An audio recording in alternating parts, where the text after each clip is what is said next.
So trying to use the resources that are already here. I live on Vancouver Island, which is on the west coast of Canada, surrounded by the ocean. So I decided to use seaweed as my next experiment to extract the color of dye.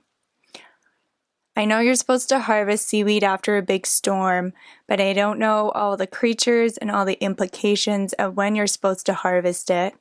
So I harvest it in the winter months. I don't know what type of seaweed or how many types of seaweed are in here to get the colors that I need. So I took some green seaweed. There wasn't a lot there, and I took it above the shoreline, trying not to disturb as many creatures as possible. I also took some of the decomposed seaweed that was far up on the shores, also for my garden, as well as to experiment with this plant dyeing.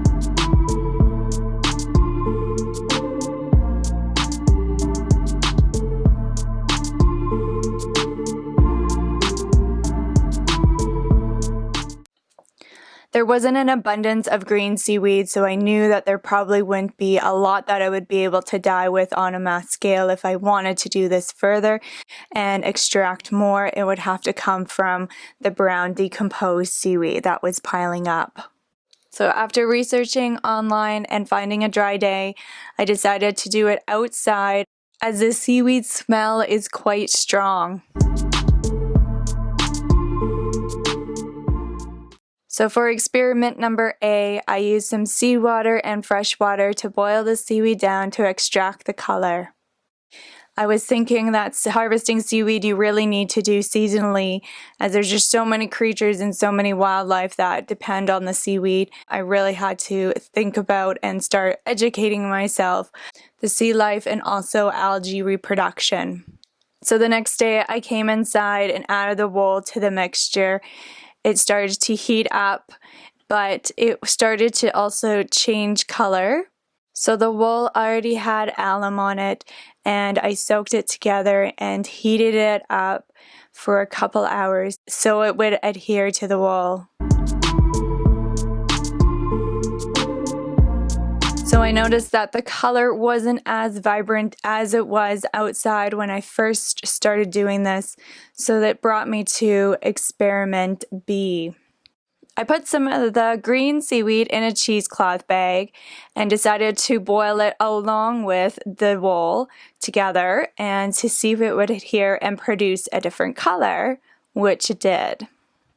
It produced a more intense color than the experiment A. So as you can see, the first color here is from experiment A and this one's from experiment B. So on to extracting with the seaweed that was already decomposed. Did have some greenery still in it, but the majority of it was stacked up decomposing. So I used the same method as B and used the seaweed and the wool together that was treated with alum to see if I could produce that same dark color. So on the left is experiment A, then we have experiment B and experiment C. So experiment C and A are very similar in color. So with the fresh seaweed extracted with the wool together produced the most intense color, has this green flecks in them as well as A and C, but not as predominant. C did have more of an intense color than A. So A was extracted first and then the wool was added with the B extracted together. That's fresh seaweed, both A and B. And then the C having a nice color as well, which gave me hope because there was lots more decayed seaweed.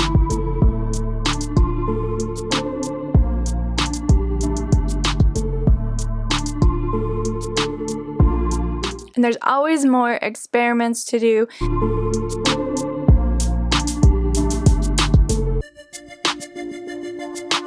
So I'm really happy with the result, and it was a nice learning process to start to learn and understand what grows around me, how to incorporate it within my life to learn new skills.